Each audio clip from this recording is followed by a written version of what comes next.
최근 온라인 커뮤니티를 뜨겁게 달군 이야기가 있습니다. 바로 산후조리원에 매일같이 찾아오는 시어머니 때문에 고통받는 한 산모의 사연입니다. 이 사연은 단순히 개인적인 불만을 넘어 우리 사회의 가족 문화와 산후조리에 대한 다양한 문제점을 제기하고 있습니다. 오늘은 이 사연을 통해 산후조리원이라는 공간에서 벌어지는 다양한 갈등과 논란에 대해 심층적으로 이야기 나눠보겠습니다. 사연의 주인공 A씨는 제왕절개 수술 후 산후조리원에서 몸조리 중입니다. 수술 후유증으로 몸도 마음도 지쳐있는 A씨에게 매일같이 찾아오는 시어머니는 큰 부담으로 다가왔습니다. 시어머니는 거의 매일, 심지어 하루에 2번씩 조리원을 방문해 아기 상태는 괜찮냐는 말만 되풀이하며 A씨의 건강 상태나 불편함은 제대로 살피지 않았습니다. A씨는 시어머니의 반복적인 방문과 무관심한 태도에 점점 지쳐갔습니다. 더욱 심각한 문제는 시어머니가 가져오는 음식들이었습니다. A씨를 위한 배려라고는 찾아볼 수 없이 오로지 남편이 좋아하는 음식만 잔뜩 싸와 A씨를 더욱 힘들게 했습니다. A씨가 그토록 먹고 싶다고 했던 황도 복숭아는 철저히 외면한 채 남편이 좋아하는 바나나만 매일 사와 우유에 갈아주는 모습에 A씨는 서운함을 넘어 섭섭함까지 느꼈다고 합니다. 화병이 날 지경이었던 A씨는 용기를 내어 시어머니에게 몸이 회복된 후에 와달라고 정중히 부탁했지만 시어머니는 서운한 표정을 지으며 돌아갔습니다. A씨는 시어머니의 반응에 더욱 큰 상처를 받았고 온라인 커뮤니티에 자신의 사연을 올려 위로를 받고 싶었습니다.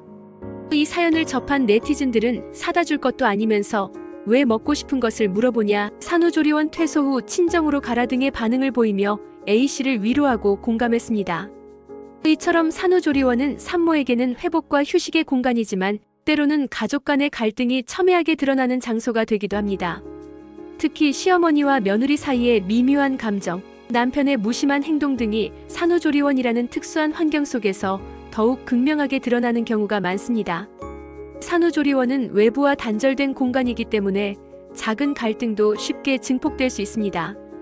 또 다른 사례를 살펴보겠습니다. 둘째 출산 후 친정어머니가 산후조리를 돕기 위해 방문했는데 남편이 장모에게 아침밥을 요구해 논란이 된 사연입니다. 남편은 장모가 자신에게 아침밥을 차려주지 않는 것에 대해 서운함을 느꼈습니다. 아내와 장모가 먼저 아침을 먹는 모습에 서운했고 밥솥 예약 시간이 자신이 출근한 후인 9시 30분으로 설정된 것에 대해서도 불만을 표현했습니다. 아내는 친정엄마가 자신의 산후조리를 위해 온 것이지 사위밥을 차려주러 온 것이 아니라며 황당해했습니다. 남편은 평소 아침밥을 잘 먹지 않는데 굳이 이 시점에 그런 불만을 표현하는 것에 실망감을 느꼈다고 합니다. 이에 대해 네티즌들은 사위가 아침밥을 안 먹더라도 안 챙기고 둘만 먹으면 서운할 듯이라는 반응을 보이기도 했습니다. 또 산후조리원에서 제공되는 밥을 남편이 먼저 먹고 남은 것을 아내에게 주는 충격적인 행동으로 인해 아내가 이혼까지 생각하고 있다는 사연도 있습니다. 산후조리원 비용을 친정에서 부담했는데도 남편은 기본적인 배려심조차 없는 행동을 보여 아내에게 씻을 수 없는 상처를 준 것입니다. 네티즌들은 조리원비도 친정에서 해줬는데 남편은 배려심 따위는 눈을 씻고 봐도 없네요. 왜 이혼하고 싶은지 알겠다. 쪼잔하고 추접스럽다 등의 비판적인 반응을 보였습니다. 이러한 논란들은 산후조리원이 단순한 회복 공간을 넘어 가족관계의 민낯을 가감없이 드러내는 공간임을 보여줍니다. 산후조리 기간은 산모의 신체적, 정신적 회복을 돕는 매우 중요한 시기입니다.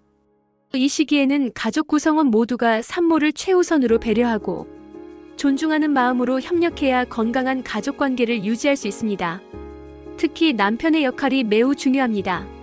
남편은 아내의 감정을 세심하게 공감하고 적극적으로 육아에 참여하며 시어머니와의 관계를 원만하게 조율하는 등 다양한 노력을 기울여야 합니다. 전문가들은 산후조리 기간 동안 발생할 수 있는 갈등을 예방하기 위해 출산 전 가족, 구성원 간의 충분한 대화와 합의가 필수적이라고 조언합니다. 산후조리 계획, 육아 방식, 경제적인 문제 등에 대해 서로의 의견을 충분히 나누고 각자의 역할을 명확히 정해야 불필요한 갈등을 미연에 방지할 수 있습니다. 또한 산후조리원에 대한 지나친 기대감을 갖지 않는 것도 중요합니다. 산후조리원은 호텔이 아닌 의료기관이라는 점을 명심하고 개인적인 불편함은 어느 정도 감수해야 합니다. 물론 산후조리원 측에서도 산모들의 스트레스를 최소화하기 위해 다양한 프로그램을 개발하고 전문적인 상담 서비스를 강화하는 등 끊임없는 노력을 기울여야 합니다. 최근에는 산후조리 문화에 대한 비판적인 시각도 꾸준히 제기되고 있습니다. 과도하게 높은 비용, 획일적인 서비스, 지나친 상업성 등이 주요 문제점으로 지적되고 있습니다. 실제로 한국의 산후조리원 비용은 다른 나라에 비해 매우 높은 수준입니다. 이러한 문제점을 해결하기 위해 정부는 공공산후조리원을 확대하고 산후조리 비용 지원 정책을 강화하는 등 다각적인 노력을 기울이고 있습니다. 또한 산후조리 문화를 긍정적으로 개선하기 위해 산모 스스로가 주체적으로 정보를 습득하고 자신에게 가장 적합한 산후조리 방식을 현명하게 선택하는 것이 중요합니다. 산후조리원은 단순히 몸을 회복하는 공간을 넘어 새로운 가족관계를 맺고 행복한 육아를 준비하는 매우 중요한 시기입니다.